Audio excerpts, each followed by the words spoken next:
Thank you. And joining me now, former Secret Service agent Ken Valentine, who worked under Presidents Clinton, Bush, and Obama, former FBI Joint Terrorism Task Force and SWAT Team Special Agent Jack Jupin. Thank you both for joining us this morning. What a wild morning, especially from a media perspective. Ken, you worked with several presidents. So what came to mind first when you heard about this shooting incident?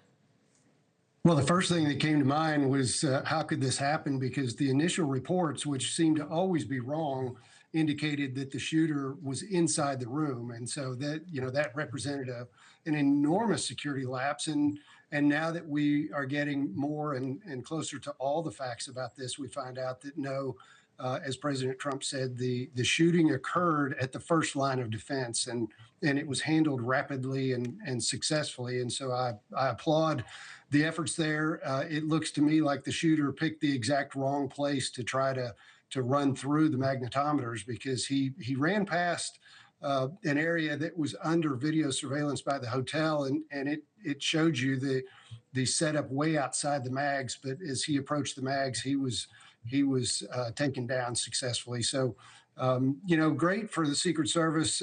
Thankful to have an example of where the preparation met the opportunity, and it was a success. Jack, Acting Attorney General Todd Blanche saying the Trump administration likely is the target of this incident. What gives me pause is the fact that he was also armed with a knife. He had quite a few weapons on his body. How can we know for sure that the president or someone in his cabinet was the intended target and not a member of the media? We don't know that yet, Jessica. Where we're at right now, we're conducting search warrants of his house. Usually, as I mentioned, often a manifesto is often left with the intentions of the shooter. They usually leave that because they don't assume they're coming back either. So hopefully the search warrants, the social media scrubs, that type of thing, the interviews of his family and friends, hopefully that'll shed a little bit light on who the target was, where he got the weapons from, how long he's been planning it, and if anybody else was involved in helping him plan it. Yeah. Ken, walk us through what happens in those first few seconds after shots are heard and fired. The president said he thought a tray had fallen. I mean, at a large event like that, anything can happen. So what are security agents trained to do first in a scenario like that?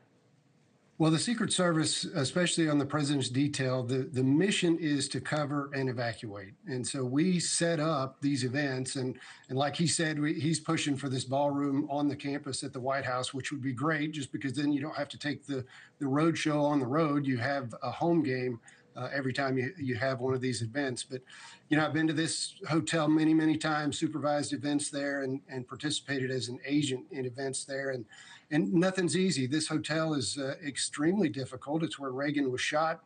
It has a lot of nooks and crannies and difficulty in setting up. But what you do when you go into that environment is you take a surgeon's scalpel, not a saw and a hammer, when you set up this security. And so you set it up to impact the hotel as little as possible, but still maintain the job, maintain that security perimeter, and set it up so that you can have a gun battle outside the perimeter there at the magnetometers and still leave the president room to move and get that cover and evacuation done efficiently and successfully, which is what you saw.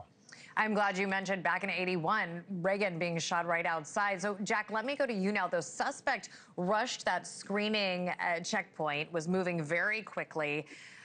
Did anything catch you, by surprise? What do you think of the swift reaction by law enforcement there when he just went running past? Well, the Secret Service in this case did an outstanding job. I've had the pleasure and the opportunity to work a lot with the Secret Service over the years on the Joint Terrorism Task Force. And these guys are highly trained. And as you'll notice, where people run away from the fire, you see people running to the fire due to the threat. And that's what Secret Service agents, FBI, Washington Metropolitan Police, that's what they're trained to do.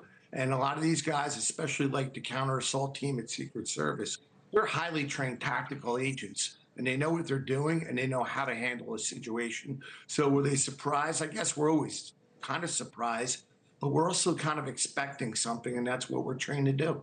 Yeah, it was interesting watching, someone come right behind the vice president and just yank him back. Do you anticipate any changes being made to the agency's protocols for high-profile events after this? And I guess, Ken, let's go with you on this one. You know, we were just saying when Kelly Meyer was on, you can't imagine a more secure event than this last night, and yet you still see an incident. Granted, it was right outside of the ballroom, but what else do you do? What measures do you take?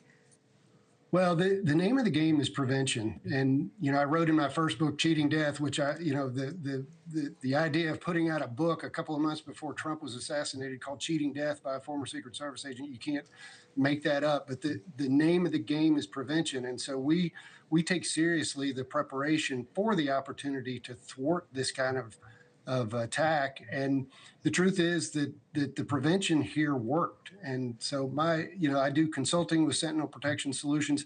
That is where we focus all of our attention and energy is on that prevention. And so I don't expect that there would be any changes there. If anything, you would say, well, can you push the perimeter out any further? And there'll be a lot of considerations that come into play with that kind of a decision. But I suspect that perimeter position where those magnetometers were placed was, again, surgically done, that it was the perfect spot to have that. And in this instance, for sure, that decision worked. And so the prevention worked. That protocol is probably not going to change. And when we follow our protocol, when Secret Service does the job of sticking with the playbook, things work out. You can't stop everything. You can't prevent someone from coming up to the magnetometers and shooting, but you can have a plan. And so the evacuation worked, the cover worked, and the thwarting of this action at the perimeter also worked. Success. Ken Valentine, Jack Jupin, thank you both for joining us and for your perspective this morning. You bet. Well, more of our breaking coverage of shots fired at the White House Correspondents' Dinner coming up. We'll speak with host of The Hill Sunday, Chris Stirewalt.